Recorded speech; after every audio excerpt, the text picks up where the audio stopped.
बंटू एक गरीब परिवार का लड़का होता है, जहां 2 वक्त के खाने और बंटू की स्कूल की फीस दोनों के लिए ही पैसे की कमी होती है। और बंटू के इंटर एग्जाम्स भी नजदीक होते हैं, इसलिए वो खुद अपनी पढ़ाई की खातिर घर घर जाकर सामान बेचना शुरू कर देता है।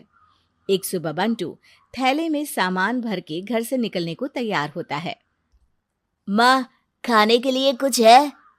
अरे नहीं बेटा, आज शाम को पापा लेकर आएंगे। हाँ, माँ की बात पर बंटू भूखे पेट ही सामान बेचने निकल जाता है। वो सुबह से शाम तक घर घर जाकर सामान बेचता है, लेकिन अब भूख प्यास की वजह से काम करना मुश्किल हो जाता है। इस तरह काम पूरा नहीं हो पाएगा, और अगर बीमार पड़ गया तो एग्जाम्स के पहले फीस कैसे इकट्ठा करूंगा? ऐसा करता हूँ, अगले घर खाने के लिए कुछ मांग लेता हूँ। इसी के साथ बंटू आगे जाकर एक घर की बेल बजाता है, जिस पर निम्मी दरवाजा खोलती है। क्या हुआ? निम्मी को देख बंटू एक गिलास पानी के आगे उससे कुछ नहीं मांग पाता। निम्मी उसे दरवाजा पर खड़ा छोड़ घर के अंदर चली जाती है और कुछ देर में एक बड़ा गिलास दूध लेकर बाहर आती है। ये देखकर बंटू हैरान रह जाता है। ये लो। अब पर मैंने तो पानी मांगा था। देखने से साफ पता चल रहा है कि तुम्हें भूख लगी है। इससे तुम्हें आगे काम करने की ताकत मिलेगी बेटा, पी लो। बंटू दूध पी लेता है। इसके लिए मैं आपको क्या दे सकता हूँ? तुम्हें मुझे कुछ देने की जरूरत नहीं है। माँ ने हमेशा सिखाया है कि इंसानियत की कोई कीमत नहीं होती। निमी की बात बंटू के दिल में घर कर लेती है। वो वहां से चला तो जाता है, लेकिन ये बात हमेशा के लिए याद रखता है। रात को घर पहुंचकर बंटू पैसों की गिनती शुरू कर देता है। स्कूल की फीस भरने के लिए तो ये पैसे बहुत ही कम है। कल से मुझे ज्यादा मेहनत करनी होगी। अगली सुबह से बंटू फिर एक बार पूरी मेहनत के साथ काम पर लग जाता है। देखते ही देखते कुछ समय बीतता है और अपनी मेहनत से बंटू एग्जाम्स के पहले ही स्कूल फीस भर देता है। अब मैं भी एग्जाम्स दे पाऊंगा और फिर मेडिकल कॉलेज में जाकर बहुत बड़ा डॉक्टर बनूंगा। बंटू दिल लगाकर पढ़ाई शुरू कर देता है। उसे एग्जाम्स में टॉप करने की वजह से कॉलेज की स्कॉलरशिप भी मिल जाती है और वो पढ़ाई करने दूसरे शहर चला जाता है। सर, इस स्कॉलरशिप से आपने मेरा सपना पूरा कर दिया। मैं आपको जितना भी थैंक यू बोलूं उतना कम है। बेटे, तुम ऑल टाइम टॉपर हो। तुम जैसे ब्राइट स्टूडेंट को अपने कॉलेज में एडमिशन देना हमारे लिए प्राउड की बात है। हमें पूरा भरोसा है कि एक दिन तुम अपने नाम के साथ साथ इस कॉलेज का नाम भी बहुत रोशन करोगे। इसी तरह 15 साल बीत जाते हैं और बंटू अपने शहर का मशहूर डॉक्टर बन चुका होता है। डॉक्टर, एक लेडी का कॉम्प्लिकेटेड केस आया है, जिस पर स्टडी करने के लिए सीनियर डॉक्टर ने सबको मीटिंग रूम में बुलाया है। केस की डिटेल्स क्या है?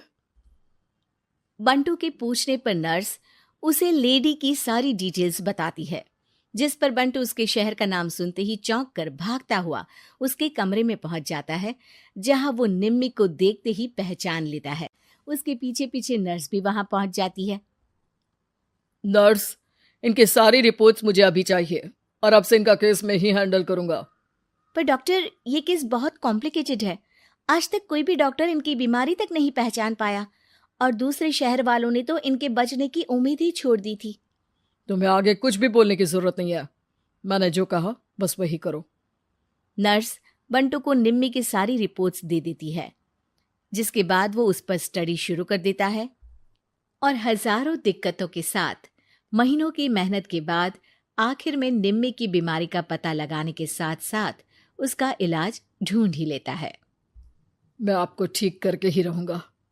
अब बंटू अपने को डॉक्टर्स की मदद से दिन रात एक करके निम्मी के इलाज में जुट जाता है, जिसमें वो कभी दूसरे हॉस्पिटल के स्पेशलिस्ट को, कभी किसी मल्टी स्पेशलिस्ट को बुलाकर निम्मी का चेकअप कराता रहता है। इसी तरह 10 महीनों की मेहनत के बाद आखिरकार निम्मी ठीक हो जाती है, जिसे देख पूरा हॉस्पिटल हैरान रह जाता है। वाह डॉक्टर, आपने तो बिल्कुल नामुमकिन को मुमकिन कर दिखाया। यही तो हम डॉक्टर का काम है।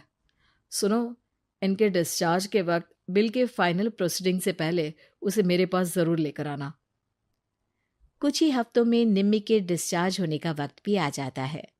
निम्मी नर्स से बिल के बारे में पूछती है। पेपर सारे तैयार हैं, आप तैयार हो जाइए, तब तक मैं बिल की कॉपी भिजवाती हूँ। नर्स बिल लेकर पहले बंटू के पास जाती है, जिस पर वो बिल देखकर उस पर कुछ लिखता है और नर्स को वापस कर देता है। नर्स उसे निम्मी के पास भेज देती है और बिल हाथ में आते ही निम्मी उसे देखने से पहले ही परेशान हो जाती है। जाने कितने समय से मैं यहीं हूँ। शहर का सबसे बड़ा हॉस्पिटल है। बिल तो बहुत लंबा चौड़ा बन गया होगा, जिसे भरने में मेरी बची कुची पूरी जिंदगी बीत जाएगी। आखिर मैं ये सब कैसे करूंगी? डरते घबराते निम्मी बिल खोलती है तो उसकी नज़र बिल के आखिर में लिखे एक नोट पर पड़ती है, जिस पर लिखा होता है, 1 गिलास दूध ने बिल पूरा कर दिया। और उसी के नीचे बंटू के सिग्नेचर भी होते हैं। ये पढ़कर निम्मी की आंखों से खुशी के आंसू बहने लगते हैं और भगवान का शुक्रिया अदा करके वो वहां से चली जाती है।